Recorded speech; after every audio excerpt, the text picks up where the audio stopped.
یہ جو علماء کرام تھے اہل سنت کے، اہل تشیع کے، آپ نے اس سے پہلے نہیں سنی تھی کہ حضرت علی علیہ السلام کون ہے، حضرت ابوبکر کون ہے، اور اہل سنت اس کو کیوں مانتے ہیں، حضرت اہل تشیع جو ہے اس کو کیوں مانتے ہیں؟ کچھ وہ واقعی سنا.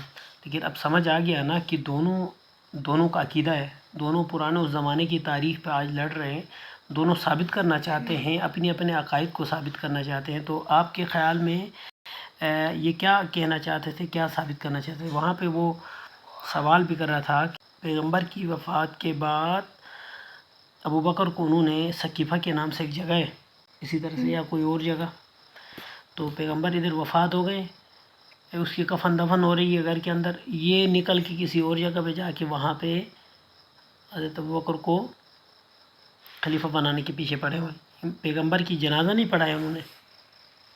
ایسی امت ہے حکومت کے لیے. اب یہ سوچو اس بنیاد پہ آپ کے ذہن میں کیا خیالات آ رہے ہیں، اس کو سن کے آپ کو کیا لگا؟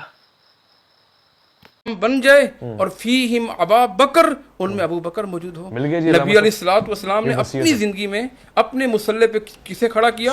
وہ جناب ابو بکر صدیق ہیں. ایک نہیں، دو نہیں، تین نہیں، 17 نمازیں جناب ابو بکر صدیق نے پڑھائی. حضرت عمر نے تو یہی کہا تھا نا، جس کو اللہ کے نبی نے ہمارے مصلی کا امام بنایا ہے، ہم اسے اپنے امور دنیا کا بھی امام اور امیر بنا. میں نے اس پہ ایک کوشچن ریز کیا، اس پہ ایک میں نے سوال اٹھایا کہ وہ نبی جو کہ ہمیں یہ تک بتا کے جا رہا ہے کہ مسواک ورٹیکلی یوز کرنا ہے کہ ہاریزنٹلی یوز کرنا ہے، وہ نبی جو ہمیں چھوٹی سے چھوٹی بات بتا کے جائے، اس نبی نے تاکید کی وصیت کرو. اہم ترین چیز دیکھیے، حکومت اگر ہے اسلامی حکومت تو آپ کے سارے معاملات بہتر ہیں. ابھی جو ہم لوگ حاکم کی طرف جائیں گے اور اسلامی نظام حکومت کی طرف، اسلامی نظام حکومت میں عدل ہوگا، اسلامی نظام حکومت میں حاکم خوف خدا رکھنے والا ہوگا، اسلامی نظام حکومت میں حدود اسلامی کا اجرا ہوگا، اسلامی نظام حکومت میں ہر گناہ سے دوری کا حکم دیا جائے گا، اسلامی نظام حکومت میں ہر عبادت کی ترغیب دلائی جائے گی، اسلامی نظام حکومت میں لوگوں میں خوف خدا بیدار کیا جائے گا، اسلامی نظام حکومت میں عدل کی، خوف خدا کی، تقوی کی، اسلام کی، دین کی، ایمان کی بات ہوگی. جب ایک آپ نظام حکومت کی بات کرتے ہیں تو آپ ایک فرد کی بات نہیں کرتے، آپ ایک پوری امت کی بات کرتے ہیں. اور اتنی اہم ترین چیز کے بارے میں مفتی صاحب جو ہے نا ماشاءاللہ انہوں نے بالکل ایک دوسری سمت پہ لگے، اوسانی خلیلی اور اوسانی رفیقی تو زندگی بھر نبی نے فرمایا. میں بات کر رہا ہوں کہ مجھے نبی نے ایک آپ وصیت دکھا دیجئے کہ نبی نے یہ کہا ہو کہ میرے بعد میرے جانشین حضرت ابو بکر ہوں گے. اگر یہ وصیت ہوتی تو کبھی بھی وہ اجماع نہ ہوتا. کیا یہ امیر بنانے کی دلیل ہے؟ نماز پڑھانا کیا یہ حاکم بنانے کی دلیل؟ پھر نبی بیمار ہے، کسی کو بھی نماز پڑھا دے. اگر مثلا حضرت ابو بکر کو نہ کہا ہوتا، ٹھیک ہے، ہمارے پاس جو روایت ہے یہ تو ان کی روایت ہے نا، میں اپنے مذہب کے موقف پہ اس روایت کو تسلیم نہیں کرتا.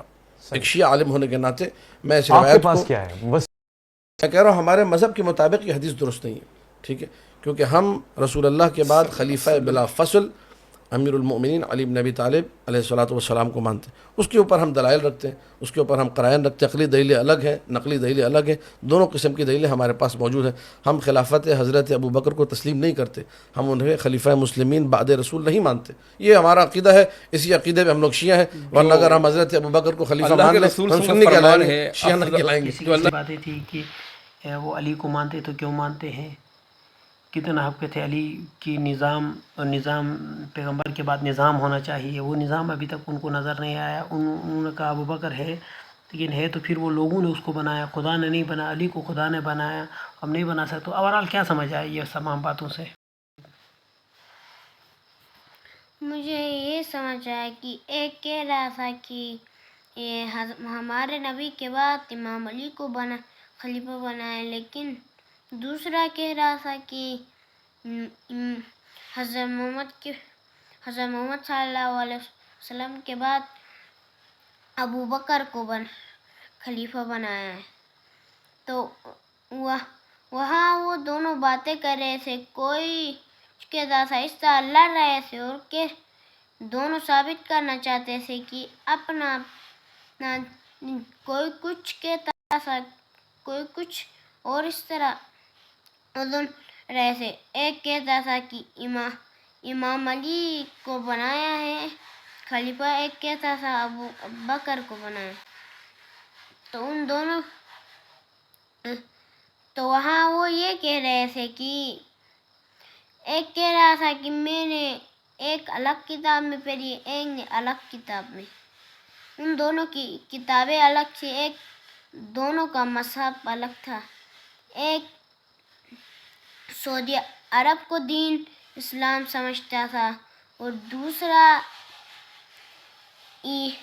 ایران کو دین اسلام سمجھتا. ایک سعودی عرب کو اسلام کے قریب ترین سمجھ رہا تھا اور دوسرا جو ہے وہ ایران کو اسلام کے قریب ترین سمجھ رہا تھا. تو یہ دونوں آپس میں ثابت کرنا چاہتے ہیں ایک اپنا اس دین ایک تو وہاں وہ دونوں الگ بات کہتے ہیں. کوئی کہتا ہے کہ ابو بکر کو اپنے بات کہا ہے کہ اپنے بات ابو بکر کو.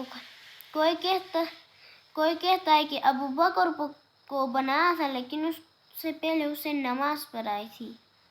بنایا نہیں لیکن امام علی کو بنایا ہے. ان دونوں کے بیچ میں لڑائی ہو جاتی ہے دونوں اور وہاں اس طرح بولتے ہوئے تو وہاں کوئی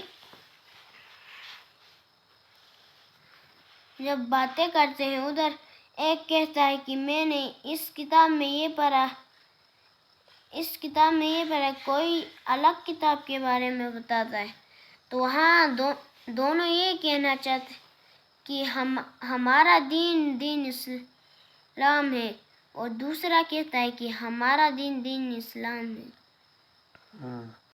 تو اب دیکھیں اب یہاں پہ ہمیں کیا سمجھ آتا ہے. ایک بات یہ سمجھ آتی ہے کہ دونوں ایک ہی خدا کو مانتے ہیں, دونوں ایک قرآن کو مانتے ہیں, دونوں کا پیغمبر ایک ہے. لیکن یہ لڑائی پیغمبر کے اوپر نہیں ہے, قرآن کے اوپر نہیں ہے, نظام کے اوپر لڑائی ہے. ایک خلافت کا نظام لے کے آئے ہیں, دوسرا امامت کا نظام لے کے آئے ہیں. ایک سمجھتے ہیں خلافت کا نظام خدا کی طرف سے وہ نظام ہے جس کے لیے پیغمبر نے دین اسلام لے کے آیا اور اس کو 20-23 سال اس کی تبلیغ کی, اس کے بعد اس نظام کو کنٹینیو کیا. لیکن جب پیغمبر نے خلافت کا نظام کنٹینیو کرنا تھا تو خلافت کے بارے میں احادیث کیوں نہیں بتائی؟ خلافت کا نظام کے بارے میں کوئی حدیث, کوئی خلافت اس طرح سے بناؤ, اس کے بعد یہ خلیفہ بنے گا, اب یہ بنے گا, وہ تو نہیں. دوسرا امامت کی, پیغمبر کی وفات کے وقت پیغمبر کی کفن دفن میں کون تھا؟ پیغمبر کو کس نے جا کے غسل دلایا؟ اچھا جب ہجرت کے وقت پیغمبر نے اپنے بسترے پہ کس کو سلایا؟ جنگ بدر میں کس نے سب سے پہلے بڑے بڑے ان کے پہلوانوں کو زمین بوس کر دیا؟ جنگ احد میں کس نے پیغمبر کی دفاع کی؟ جنگ خندق میں کس نے عمر عبدود کی ٹانگیں کاٹی؟ اور پھر جا کے قلعے خیبر کو کس نے فتح کیا؟ اور کتنی جنگیں لڑی؟ یہ اتنا سب کچھ کیا دین اسلام کے لیے, تن من دن قربان کیا اور دین کو سمجھا بھی پیغمبر. اور پھر ذوالفقار اس کے لیے آئی اور ہر جنگ میں, اور اس نے کیا کہا جنگ خندق میں, کل اسلام کل کفر کے سامنے جا رہا. اتنا بڑا مارکا, اور یہاں پہ مسلمانوں میں اختلاف کہ جناب اس نے نماز پڑھائی, اس نے نہیں پڑھائی, فنا کی. تو غدیر خم کے میدان میں پیغمبر نے پکڑ کے کہا ہاتھ میں من کنت مولا فاز علم اللہ. تو لوگوں کو کیوں نہیں سمجھ آ گیا؟ تو میرے بعد یہ جانشین ہوگا. نظام تو تھا پیغمبر کا لیکن جانشین وہ کر گئے تھے. تو پیغمبر کے بعد وہاں ابو بکر اور عثمان عمر تھے. وہاں عثمان جو ہے وہ کچھ لوگوں کو امام علی کے جانشین بننے سے کچھ لوگ خوش تھے اور کچھ لوگ خوش نہیں تھے. تو جو خوش نہیں تھے انہیں عثمان جو ہے وہ اکٹھا کر رہا تھا ہے عثمان اور دوسرا کہتا ہے کہ ہمارے نبی کے بعد امام علی جانشین ہے، وہ کہتا ہے. تو وہاں یہ ہوتا ہے کہ جب وہاں امام علی کا ہاتھ اٹھا کے کیا تب یہ بولتا ہے من کنت مولا فازا علی، میرے بعد علی میں جس کا مولا اس کا علی مولا. اس وقت جب اس طرح کہتے ہیں تو وہ ابو بکر، عثمان اور عمر کو بہت دکھ ہے، اور وہ دوسرے لوگوں کو جو